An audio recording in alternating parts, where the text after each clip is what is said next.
कृषि दर्शन देखने वाले अपने सभी दर्शकों को विश्वास मोहन का नमस्कार। एक और नई सुबह, नया जोश, नई उमंग, नया उत्साह, कुछ नया करने की चाह, सामने एक नई राह, प्रगति के मार्ग पर बढ़ते कदम और एक बार फिर आमने सामने आप और हम।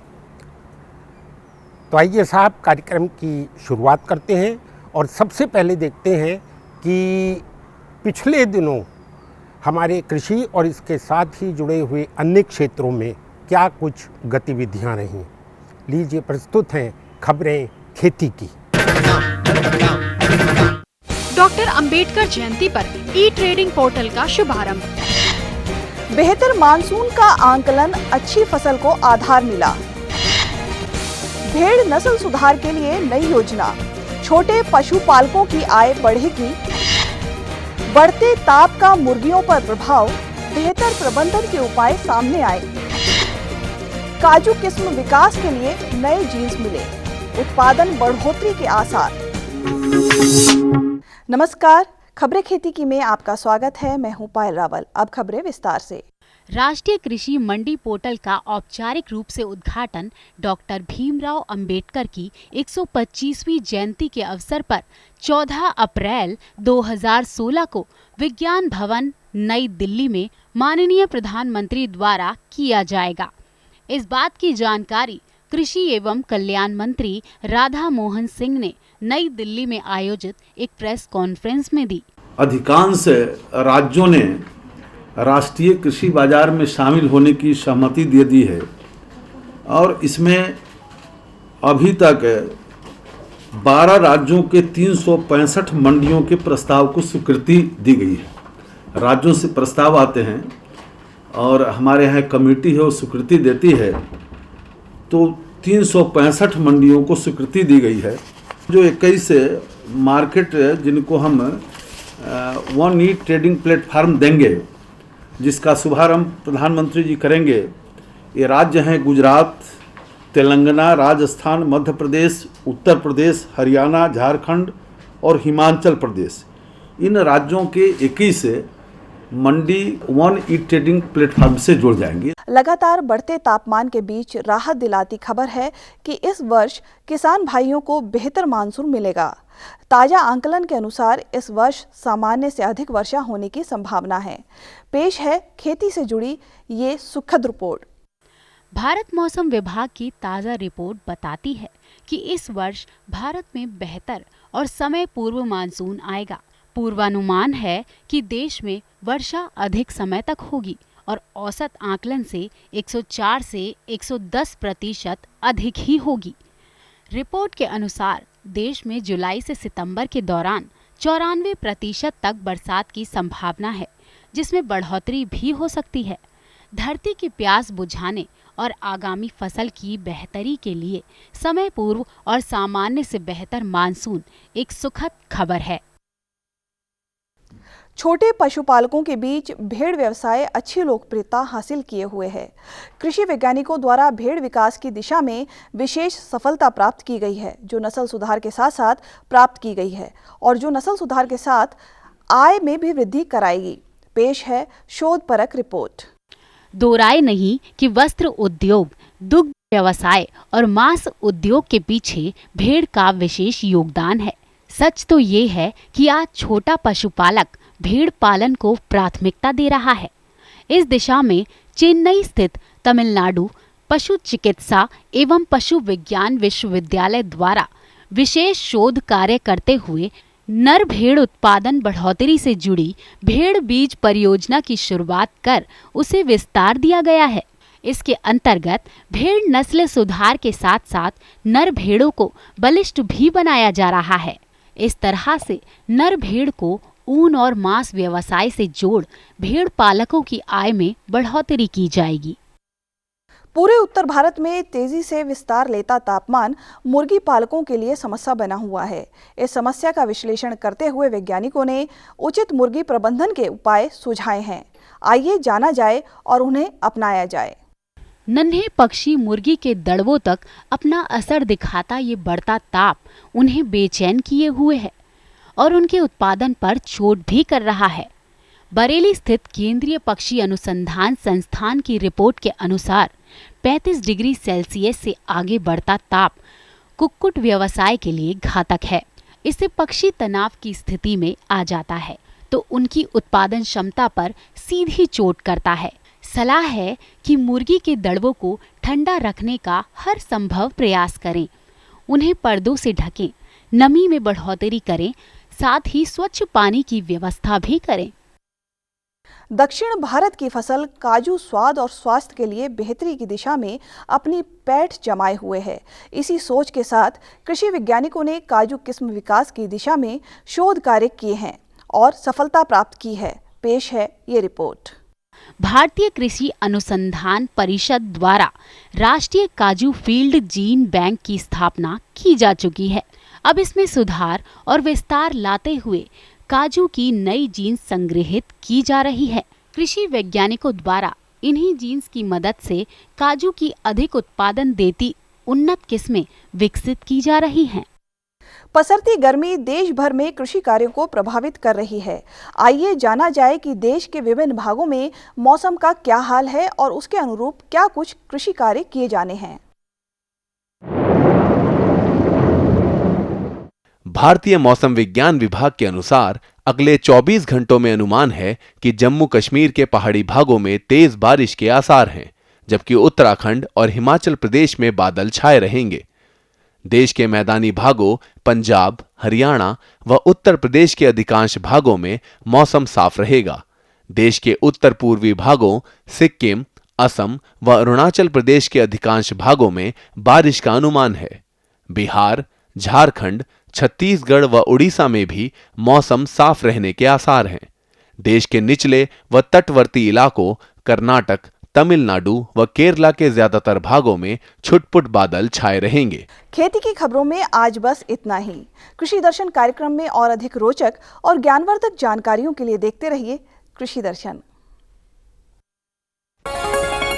ये लो और बताओ। बस। अरे ये क्या भैया जी, बस इतनी सी रासायनिक खाद? किसानी छोड़ रहे हो क्या? किसानी नहीं, नादानी छोड़ रहे हैं। मिट्टी की जांच कराई है।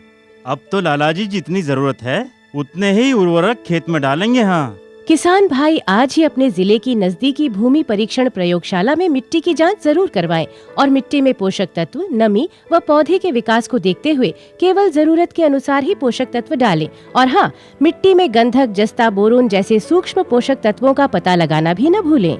उर्वरक और जैविक खाद के सही उपयोग से भूमि का उपजाऊपन बनाए रखें, उत्पादकता बढ़ाएं, खर्चा घटाएं और बहुमूल्य विदेशी मुद्रा बचाने में भी सहयोग दें। और हाँ, धीमी गति से नाइट्रोजन उपलब्ध कराने वाले उर्वरकों जैसे नीम लेपित यूरिया को प्राथमिकता दें और यूरिया का पत्तों पर छिड़काव करें। अरे वाह, तू तो सचमुच समझदार हो गया रे। अधिक जानकारी के लिए संपर्क करें जिला कृषि अधिकारी या किसान कॉल सेंटर। जैसा कि आप सभी जानते हैं, हमारी खेती में सिंचाई अपना एक महत्वपूर्ण स्थान रखती है। हम जानते हैं कि अगर सही समय पर, सही अंतराल में हमारी फसलों को पानी नहीं मिला तो हमारी फसलों का क्या हाल होगा, ये हमें आपको बताने की ज़रूरत नहीं। हमारी कमज़ोर मानसून, पानी की उपलब्धता में कमी, ये कुछ ऐसी चीज़ें हैं जो हमारे किसान को सिंचाई के मामले में बहुत परेशान करती हैं। उसे बहुत ही कठिनाइयों का सामना करना पड़ता है। इसीलिए हमारे कृषि वैज्ञानिक समय समय पर कुछ ऐसी सिंचाई प्रणालियों की खोज करते हैं जिसमें किसानों को कोई भी परेशानी ना उठानी पड़े, कम पानी में उनका काम हो जाए। ऐसी ही कुछ सिंचाई प्रणालियों के बारे में आप भी जानते होंगे, जैसे फव्वारा सिंचाई प्रणाली, बूंद बूंद सिंचाई प्रणाली। ऐसी ही एक नई सिंचाई प्रणाली के बारे में आज हम आपको बताने जा रहे हैं, जिसको कहते हैं केंद्रीय धुरी सिंचाई प्रणाली। ये न केवल मानव रहित है, बल्कि इसको अपनाने से 40% तक जो पानी की बर्बादी सिंचाई में अक्सर हो जाती है, उसको भी रोका जा सकता है। और एक साथ 50-50 हेक्टेयर तक किसान सिंचाई करता है। ये प्रणाली क्या है, किस तरह काम करती है, आइए देखते हैं इस कार्यक्रम में। बादशाह अकबर के नवरत्न कविवर रहीम का वो मशहूर दोहा तो सुना ही होगा। रहीमन पानी राखिए, बिनु पानी सब सून, पानी बिना ना उबरे, मोती मानुष चून।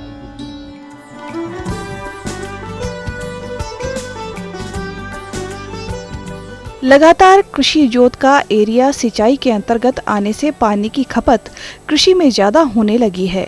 हमारी सिंचाई के परंपरागत तरीकों से जहां एक और कम सिंचाई होती है, वहीं पानी भी ज़्यादा खर्च होता है। वर्तमान भारत सरकार ने प्रधानमंत्री कृषि सिंचाई योजना को विधिवत तरीके से लागू किया है एवं पर ड्रॉप मोर क्रॉप नीति ने कृषि का अधिकतम क्षेत्र सिंचित हो सके, ऐसी योजना पर कार्य शुरू हो गया है।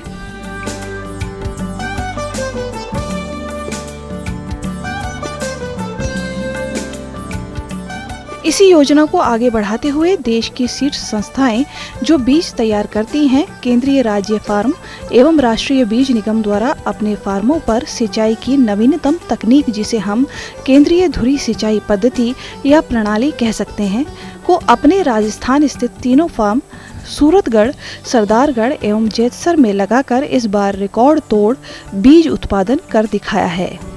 यह केंद्रीय धुरी सिंचाई पद्धति द्वारा कैसे सिंचाई होती है, आखिर यह प्रणाली है क्या, इस बारे में राष्ट्रीय बीज निगम के अध्यक्ष एवं प्रबंध निदेशक ने बताया। ये केंद्रीय धुरी पद्धति सिंचाई ऐसा है कि हमने जो पानी है एक टैंक में इकट्ठा किया हुआ है, उस टैंक से ये पानी जो मोटर लगी हुई है उसके द्वारा लगभग 200 मीटर की ये जो पाइप है इसके अंदर ये पानी आता है और इसके बाद इसमें नीचे जो है फुहारे दिए गए हैं जो कि बरसात से करते हैं। तो ये जो बरसात है ये फसल के ऊपर से बरसात होती है, तो जिससे कि इसका जो वातावरण है ये भी ठंडा हो जाता है और पानी जो है सीधे जड़ों पे जाता है और 4-5 सेंटीमीटर नीचे पानी जाता है, वहीं पर जड़ें होती हैं। तो ना उससे ऊपर पानी जाता है और पानी इतना ज़्यादा नहीं पड़ता है कि वो अपनी जगह से दूसरी जगह तक उसका रन ऑफ हो या दूसरी जगह से बहाव हो। इसीलिए ये जो धुरी पद्धति है इसमें पानी की अधिकतम उपयोगिता है और ये फसल के लिए बहुत ही लाभकारी हो रहा है। ये पानी को टैंक से खींचता है, उसके बाद पाइप में जाने के बाद ये घूमता है और इसमें कंप्यूटर के द्वारा जो इसका जो घूमना है या जो गति है वो कंप्यूटर से हम लोग रेगुलेट कर रहे हैं। यदि ज़्यादा पानी देना है तो इसकी गति को धीमी कर देते हैं और यदि हमें कम पानी देना है तो इसकी गति को थोड़ा सा तेज़ कर देते हैं, तो जल्दी जल्दी ये आगे बढ़ता है और ये पूरा एक राउंड लेता है। तो लगभग 200 मीटर के पूरे इसका जो सर्किल है उसको ये पूरा घूमता है। लगभग 12 से 13 घंटे में ये एक राउंड ले लेता है और यदि हमने इसको कम पानी देना है तो उसकी गति बढ़ा देते हैं ताकि पानी जो है कम लगे और ये ज़्यादा जल्दी में अपना राउंड पूरा कर लेता है। केंद्रीय राज्य फार्म सरदारगढ़ में 8 केंद्रीय धुरी सिंचाई प्रणाली वर्तमान में लगी हुई हैं, जिसके द्वारा 413 हेक्टेयर क्षेत्रफल की सिंचाई की जा रही है। शेष रेखित सिंचाई प्रणाली एवं फव्वारा सिंचाई प्रणाली द्वारा 674 हेक्टेयर क्षेत्रफल सिंचित हो रहा है। इसी प्रकार जैतसर केंद्रीय राज्य फार्म में 7 केंद्रीय धुरी सिंचाई प्रणाली कार्य करने में लग गई हैं, जिसके द्वारा इस फार्म का करीब बहुत बड़ा हिस्सा सिंचाई में आ जाएगा।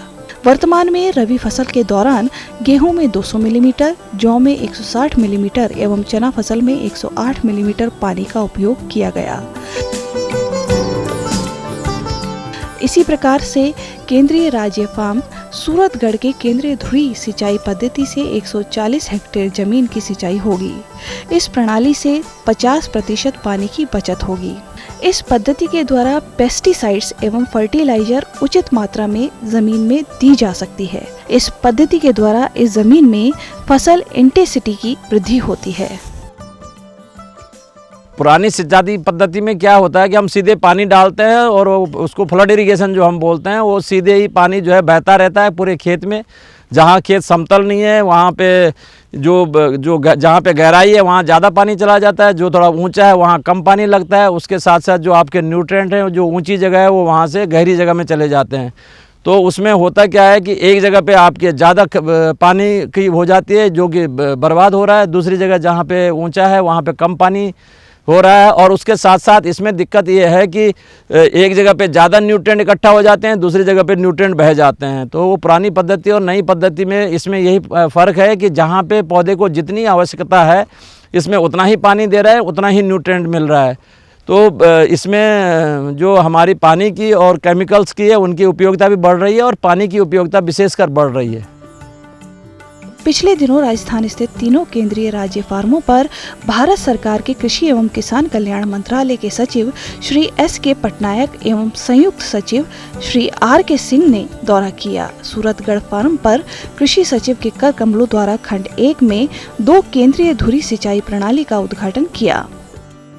मैं तो अत्यंत इनका कार्रवाई देखे बहुत खुश हो रहा हूँ, क्योंकि बीज निगम ने पहले बार ये केंद्रीय दूरी निगम दूरी पद्धति के माध्यम से इतना बड़ा जो हमारा सिंचाई व्यवस्था किया गया, उसको देख के मुझे बड़ी खुशी आ रही है।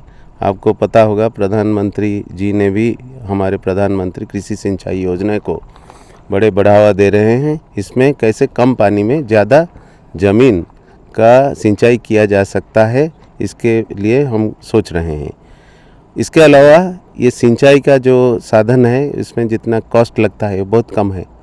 करीब 40,000 रुपये में 1 एकड़ का सिंचाई की व्यवस्था होता है। साधारण हम ट्रेडिशनल व्यवस्था में इससे ज़्यादा पैसा खर्चा करते हैं। इस माध्यम से हमारा सिंचाई का खर्चा भी कम हो सकता है। ये हर किसान हर प्रांतों में इसको अडॉप्ट करें, ये हम चाहते हैं। इसी प्रकार जेसर स्थित केंद्रीय राज्य फार्म पर कृषि सचिव महोदय के कर कमलों द्वारा खंड 2 में 1 केंद्रीय धुरी सिंचाई पद्धति, पक्का नाला निर्माण व पानी भंडारण गृह का उद्घाटन किया।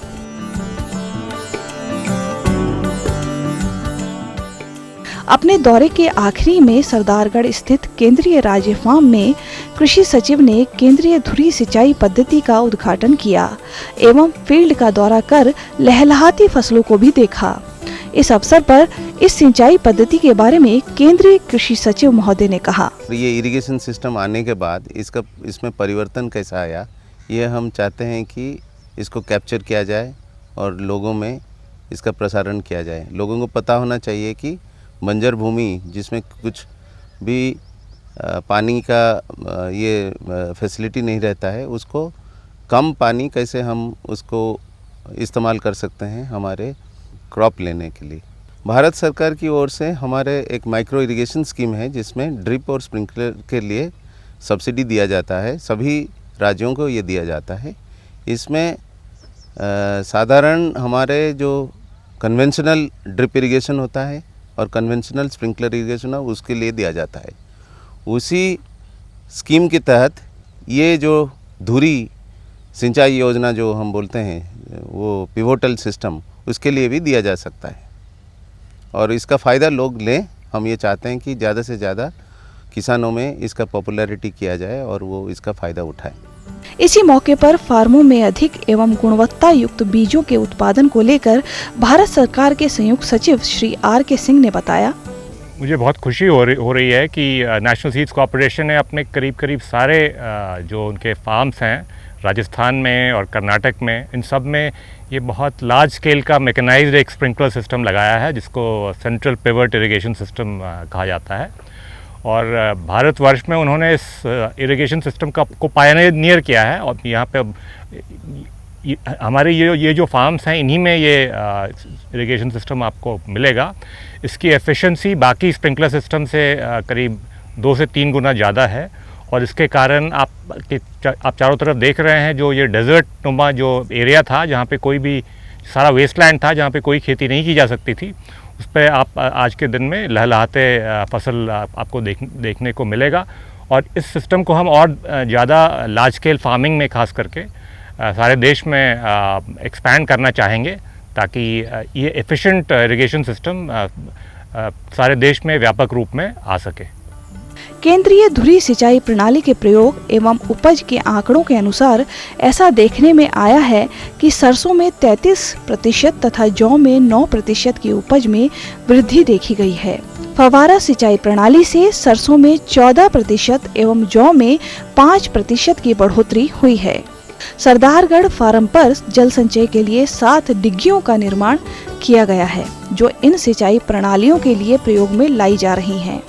ये जो हमारा ये है कि प्रधानमंत्री जी का जो नारा है कि पर ड्रॉप मोर क्रॉप, हर बूंद से अधिक उपज कैसे हो, उसको मद्देनज़र रखते हुए हम लोगों ने ये देखा है कि हम कैसे हमारे जो ये राजस्थान के जो हमारे ये रेगिस्तान वाला इलाका है, इसमें हम कैसे अपनी खेतों को ज़्यादा से ज़्यादा अन्न उत्पादन करें और कैसे कैसे इसको सिंचाई के अधिक लाएं। तो क्योंकि हमें यहाँ पे लगभग 30% ही पानी हमारा सिंचित एरिया को मिलता है, तो इस 30% से हम कैसे 60% की सिंचाई करें, उसको दोगुना करने के लिए हम ये पद्धति लगा रहे हैं। और आने वाले समय में हमारा जो पूरा फार्म है, इसको हम लगभग 60 से 70% तक इरिगेशन में लाएंगे इस पद्धति को लगा करके, ताकि हम जो हमारे को उपलब्ध पानी है, जो फ्लड इरिगेशन वाला पानी है, उसको हम धुरी पद्धति वाले से पानी दें और अपने ज़्यादा से ज़्यादा खेतों को सिंचित क्षेत्र में लाएं और अपने इस रेतीली ज़मीन से अधिक उत्पादन लें। माननीय प्रधानमंत्री द्वारा पानी की बचत हेतु किए गए संकल्प को राष्ट्रीय बीज निगम द्वारा लगाई केंद्रीय धुरी सिंचाई प्रणाली पूरा करने की ओर अग्रसर है। भविष्य में इनकी सफलता को देखते हुए संख्या और बढ़ाई जाएगी।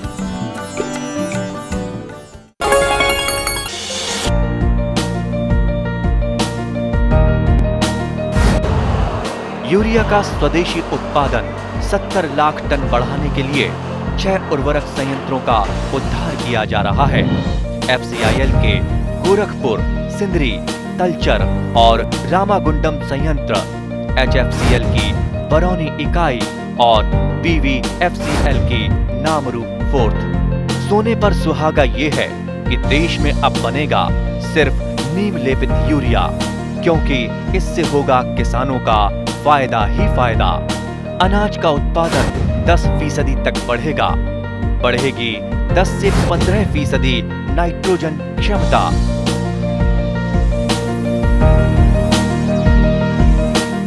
मेरे साथ बोलो ए बी।